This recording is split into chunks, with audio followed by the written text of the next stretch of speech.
Each morning offers you a secret doorway, not to the noise, but to yourself. As the Buddha said, your feelings become your reality. Your imagination shapes your world. Yet most people wake up only to fall back asleep.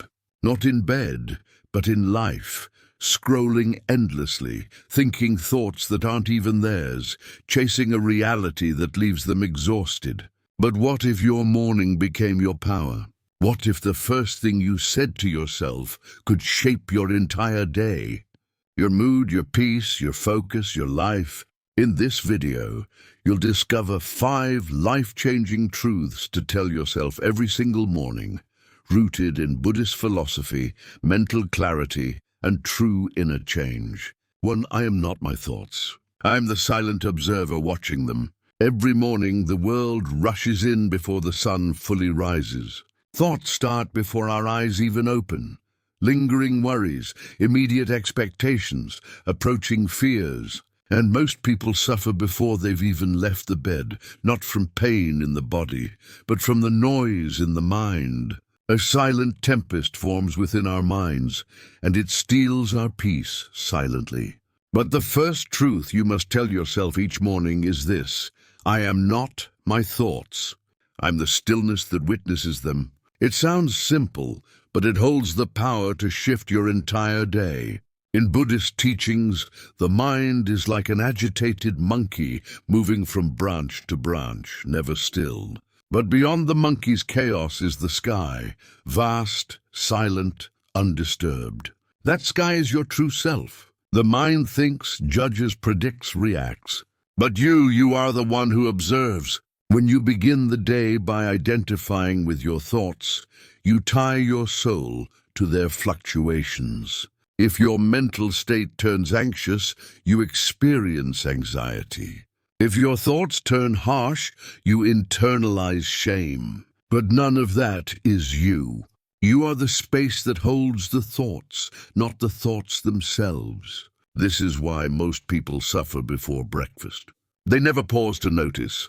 They wake up already inside their mind, already believing the morning narrative. Without knowing it, they let their mind speak first and their spirit second. But a mindful morning is built by reversing that. Let your spirit speak first. Tell yourself, I am not these thoughts. I'm the quiet witness to their movement. This truth changes everything. Because once you create that space, just a moment of awareness, you're no longer trapped in the storm. You are sitting beside it calmly, like a peaceful monk in meditation beneath the tree, unmoved by the wind. When you observe instead of react, you give yourself the gift of choice. You are not the voice in your head. You are the awareness that hears it. And the more you rest in that silence, the more power you reclaim. So tomorrow morning, before the world has a chance to enter your mind, pause. Position yourself at your bedside, close your eyes, breathe in, and speak this quietly to your heart. I am not my thoughts. I am the calm beneath the surface. 2. Everything I need is already within me. In the early hours, when the light is still soft and the world is just beginning to stir, a subtle false belief arises, a quiet lie that whispers, you fall short. It arrives before your feet touch the ground, a thought that says you have to grow more, gain more, demonstrate more. And in that moment you begin to chase. But before the first step of the day is taken, remember this truth. Everything I need is already inside me. Buddhism teaches that suffering begins the moment we believe something outside us will complete us. The moment we forget our wholeness, we start grasping at victory, endorsement, relationships, verification. It becomes a loop.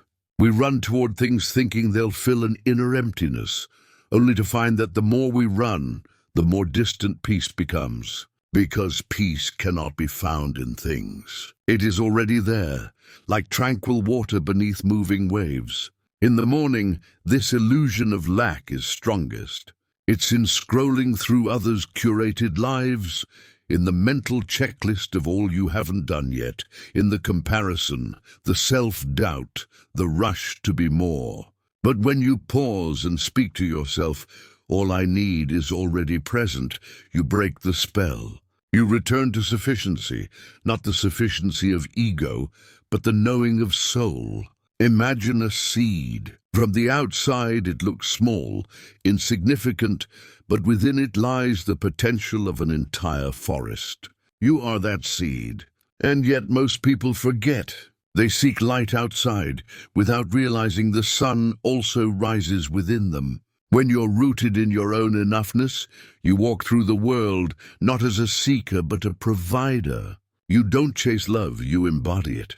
You don't seek worth, you express it. So each morning, before the noise begins, return to this truth.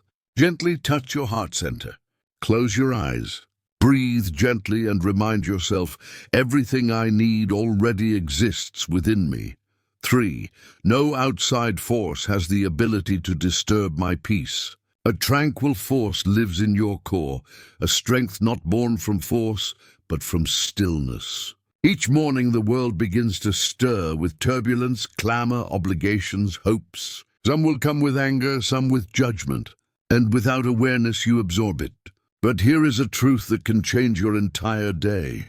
Nothing external holds power over my peace. You are not a container made to hold others' states of mind. You are a reflective surface that observes without clinging. In Buddhism, we learn that suffering often comes not from what happens, but from how we carry what happens. The moment you internalize another person's chaos, you lose your own center. To live with calm in a chaotic world is not weakness. It is mastery. Mindful detachment is not emotional withdrawal, but heightened awareness. It is loving without losing yourself, helping without holding, listening without absorbing. Imagine a calm, undisturbed lake. Stones may be thrown, winds may blow, but the depths remain undisturbed. This is the practice, to let the world touch the surface, but never shake your foundation. You are not responsible for the emotional atmosphere of other people. Their anger is not yours. Their fear is not yours. What defines you is how you return to yourself after being pulled. Each morning you get to choose. Will you carry the world on your shoulders, or will you walk through it with rooted calm? Say to yourself gently, nothing outside me has the power to disturb my peace. 4. Today, I pick mindfulness over stress. Most people wake up already running, not with their feet, but with their mind.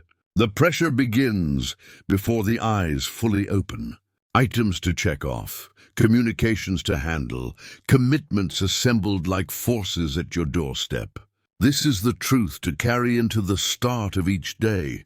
Today, I select mindfulness instead of stress. When you rush your morning, you rush your life. You start the day not as an aware soul, but as a device, reacting, hurrying, checking, chasing. Before you've taken your second breath, the day is already in control of you. But Buddhism reminds us to return. Return to your breath. Return to this moment, because this moment is the only place where life truly lives. The Buddha once said, "The challenge is thinking time stretches forever." We often live as if life is postponed until some future point, after the inbox is cleared, after the meeting ends. But life doesn't begin when the to-do list is done. Life is happening now, in this breath in, this breath out, in a peaceful cup of tea, in sunshine touching your face. Pressure is often just a mirage, pretending to be critical.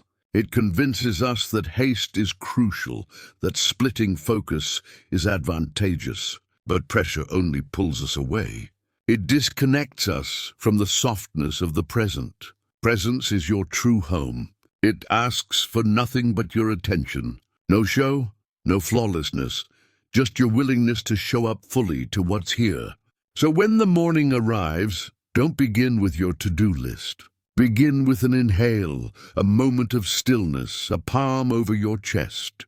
Speak to yourself with kindness.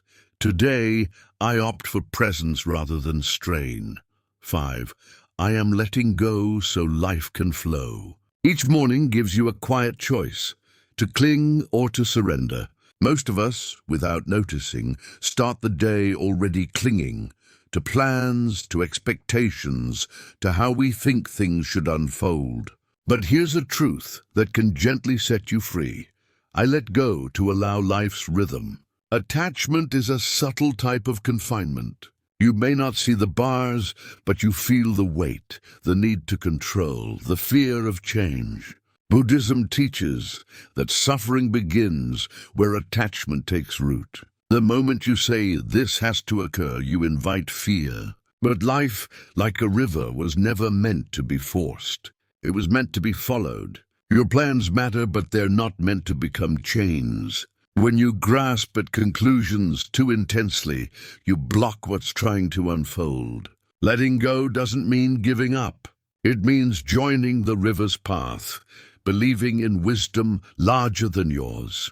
Bamboo yields to the breeze, not because it's weak, but because it knows how to stay standing. In that surrender, you don't lose your strength. You discover it. So speak softly to your soul as the day begins. I relinquish the compulsion to orchestrate. I release how I imagined things. I trust life to lead. The more you loosen your grip, the more your life begins to flow, like air moving, like streams, like hours unfolding. You move with life instead of struggling against it. As the Zen teaching says, when the mind settles, truth reveals itself. Begin each day by listening within, and watch your surroundings manifest your inner tranquility.